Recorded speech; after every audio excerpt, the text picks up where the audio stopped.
get going. So my name is David Tuck. I am the co-founder and CEO here at Mayday. Thrilled to be chatting with you today, reflecting on Q1, looking ahead to Q2. And I'm going to hand over to Griff to do his intro.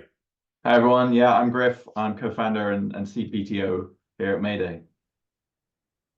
Amazing. Well, look, this is our sixth quarterly product update, and building in public has been such a core part of our ethos with Mayday from day one, and we're now nearly 3 years in since Griff and I came together as co-founders to start work on Mayday, and it's been an incredible 3 years. It's really interesting to reflect like on our broader mission to mend month end, and how much, if for those of you who are familiar with our public product vision, which you can find on our blog, how much we still have planned, and frankly, like how much more at this point we thought we would have already started work on. But there's just been so much depth in the multi-entity side of things, and we're massive advocates of do your one thing, do your particular thing really well, and it never ceases to amaze us just how much depth there is in multi-entity to be able to deliver a brilliant customer experience, and the delight that is a core part of our values at Mayday. And we're incredibly grateful to you for your support and just the sheer volume of sort of insight and engagement that we're able to get from you. Your fingerprints really are all over the product in terms of the development with the way that you've shaped it. So a massive thank you. It's amazing to kind of be on this journey with you, and very excited now to kind of reflect on Q1 and look ahead to what we have coming up this quarter. There's time for Q&A at the end, but please do fire any questions in the Q&A or the chat box as we go along. So first off, I'm going to hand over to Griff to reflect on Q1. Brilliant, thanks. Yeah, the biggest thing in Q1 was intra-entity recharges. This was an enormous effort on the engineering team's part. A big rebuild on the back end in order to support this. And also, excitingly, this is our first feature that extends into single entity finance teams. So this allows us to not just apportion costs and revenues across entities in the group, but also within. So we could go between tracking categories to do departmental recharges, for instance, or indeed move costs up and down the P&L. This has been really successful. People are finding really creative ways of using this, which is fantastic. So yeah, we're really pleased to have got this live in Q1. And then on the back end as well, we were doing a bunch of performance improvements, bits of technical debt that we needed to get done, usability improvements throughout the app. So things that you will notice, maybe the app just feels a little snappier, maybe some bits are slightly easier to find and easier to use. So yeah, we got a bunch of those things done as well, alongside hiring out a number of people onto our engineering team. So we actually doubled our engineering team in Q1. And what that meant is we didn't find as much time for some of the things that we said in the Q1 webinar we were going to get done. And you'll see a lot of those, we talk about them again today. A number of those are actually quite near completion now. So hopefully you'll see them rolling through over the next few weeks through to production. But yeah, just to say that, we spent a lot of time working on intra-entity performance, but also hiring and making sure that we're able to deliver a lot of stuff over the next 6 to 9 months, rather than bashing everything out in Q1. So what's coming through in Q2? We're going to talk a lot about the 3 products that we have. I'm going to start off by talking about Balancer, which has got some big plans. We've got some big plans for Balancer in this quarter. The first thing is AR and AP matching. So currently we match loan accounts together. So if you've got an account code in your 2 0 entities, we can track the transactions that happen on both sides and help you make sure that those 2 things reconcile. But we've got a number of users who want to be able to view the balances between contacts and AR and AP and credit notes and the like in those 2 entities as well. This is to ensure that those bills and invoices have the same outstanding amount, both at an individual and at an overall level. And so we'll be delivering functionality this quarter, hopefully fairly soon in this quarter, to be able to do that alongside the existing account-based balances that you see in the dashboard. So everything will sit under one banner. You'll get the same views, the same lovely functionality, but you'll just be able to set these up for both contact-based and account-based balances. We're then also going to give you the ability to export the dashboard view from Balancer. So a number of people have asked us for this, the ability to take that out and put that in work papers that they're working with elsewhere, attach them to board reports or indeed audit trails for them to show, hey, you know, at this point in time, the balances were correct and everything reconciled off. So we're going to give you lovely ways to export both the matrix and the dashboard view from Balancer, so you can have as much detail as you need from those, straight to a PDF file, so that you can put them in the rest of your workflows. This is the first step on our journey to exporting things. People have also asked for exporting the transaction history and the sort of the loan schedules, and we'd love to get more feedback on exactly what you'd love to see in that as we come to build that in potentially a future quarter. And then thirdly, posting a one-sided journal. So Balancer does a great job at the moment of showing you where there are discrepancies between the loan accounts in your entities. And one thing we talked about in Q1 was the ability to intelligently fix an asymmetry. So perhaps you had a posting on one side that had been misattributed on the other side, or indeed, you know, needed to be relocated in the entity that it was in. But speaking to a number of customers, we found that actually the precursor to this is just the ability to fix that posting from within Balancer. So maybe this is a historic recharge, or it's a one-off thing that happened at some point in time, and you just want to be able to fix it and post into the other entity so that everything balances, just to fix that up. So we're actually going to be building that this quarter. We sort of deprioritize the sort of broader intelligent fixing where you can just sort of automatically and magically post things into the other side, with this sort of step on that journey of just being able to go through, fix up historic things or ad hoc one-off things straight from within the Balancer screen. So this is kind of comparable to ad hoc recharge rules or sort of overriding rules in Recharger, but just from within that Balancer transaction match screen to help you reconcile off your intercompany loans. And I'll hand back over to David to talk through the other products. Amazing. So yeah, let's talk Recharger. So Recharger was our first product that we had live. So we have literally been working on it for 3 years now. And I always like to say, recharging is something that's incredibly easy to do badly. It is phenomenally difficult to do really well with just the sheer breadth of recharge situations that people have. And if we look back at the amazing kind of stable of automated recharge rules you have at your disposal now, with expense rules, you can do cost plus within that. You can recharge based on revenue. You can recharge based on balance sheet codes where costs have been posted to there, or you have things like work in progress. You can now set your kind of fixed management charges as well with your Mayday rules. Huge advancements to that within the last kind of 6 to 9 months.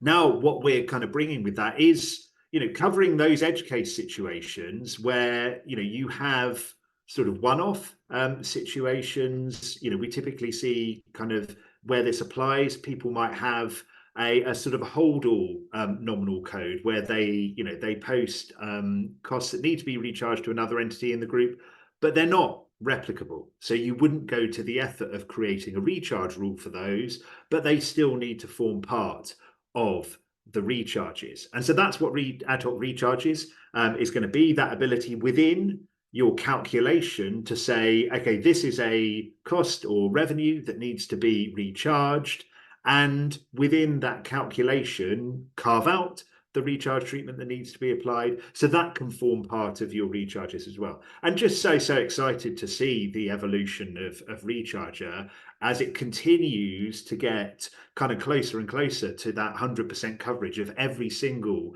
possible kind of recharge situation that you would have.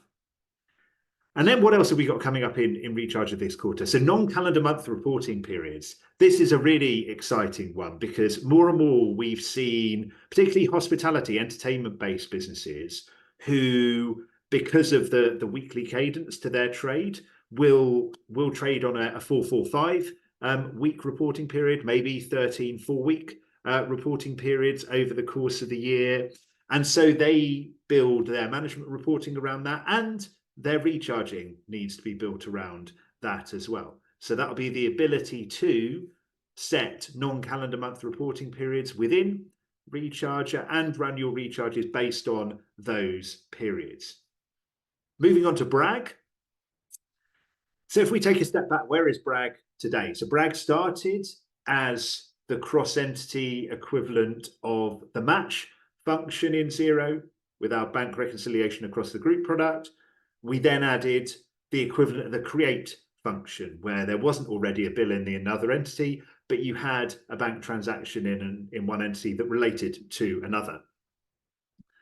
We're now tackling the third element of the trinity of situations that you'd have when it comes to cross-entity bank transactions, the transfer of funds between an entity. And this is such an interesting one, right? Because this has been in our thinking from day one of creating Bragg, but we weren't able to see a kind of great way for how we could build it. And it was actually, one of our users, Graham at Cloudworks, who we have to thank for this, who got in a call, explained how kind of, the Xero kind of bank feed versus account transactions was working for him. And that led to us identifying the opportunity that we now see to deliver transfer. So a massive thanks to Graham for that. And we're really excited to deliver that this quarter as the third of the trio. So if you think back to the regular Xero bank rec, we have match, we have create, we have transfer. You will now have all three of those on a cross-entity basis. So over to the Q&A. It looks like we've had some great kind of questions come through here. So first off, are there any further developments aimed at supporting single entity businesses in the pipeline? Great question. I think both Griff and I may both have kind of points to chip in on this. So I'll go to Griff first. Yeah, I think absolutely. We're figuring out exactly what that roadmap looks like. But broadly, as David mentioned at the beginning, our mission is to mend month end and all of the accounting processes that happen as a part of that. And a lot of those are single entity processes. So absolutely, we want to be building product to support those in the future. Absolutely. And as Chris says, right, that, our mission is all of those processes that are the culprits of the broken system today, where a finance team is considered proficient if they can close month end in 10 working days. So as we sit here today, the thinking is that the revenue recognition will be the one that comes next from a single entity perspective, and then there'd be accruals and prepayments, business tax estimate, bad debt provision. So I definitely recommend people go back to our public product vision, which we posted late 2022, which is on our blog, because that vision remains as big as an exciting as it was then as it is today. Can I use Balancer to clean up historic issues? I'm going to jump on this one because I see this a bunch with businesses that I work with and deliver kind of concierge onboarding to as part of them getting set up with Mayday. And I think it's often a bit of a misconception with us of, okay, I have to have my intercompany codes in order before I can start benefiting from Mayday. And it is the diametric opposite of that, because Balancer is an incredible tool for cleaning up historic issues because of the intelligent matching. I've got so many stories there of businesses that have used that. Their first month has been, okay, great, I'm getting my intercompany house in order, and it has literally saved them days worth of time because they're going back over a 2, 3, 4 year period. And Balancer's transaction matching is such an essential and invaluable asset as part of that. And then finally, looks like we've got a question here. What will Balancer's download reporting look like? I'm going to hand over to Griff for that. Yeah, so we're starting with, as I said, both of the dashboard views. So you've got the view with all of the cards with the red and the green cards on the dashboard there, and then also the matrix view. Those are going to be slightly enhanced in the download version. So for example, on the matrix view, you'll see all of the balances within the boxes rather than having to hover over them. And on the main dashboard view, you'll also have that data expanded already so that everything there is available for you to see. But really, these are those sorts of views tidied up, lovely for PDF exporting with a little more data on them already shown out so you can see everything you need. Amazing. Well, look, it looks like we've run to time with this sort of allotted 15-minute check-in. Thank you so much for joining us today. And as always, we're just incredibly grateful for your feedback, for your input, for your engagement. It's a real thrill to continue to build for you. So thank you very much. We look forward to joining you again in a quarter's time. Thanks, everyone.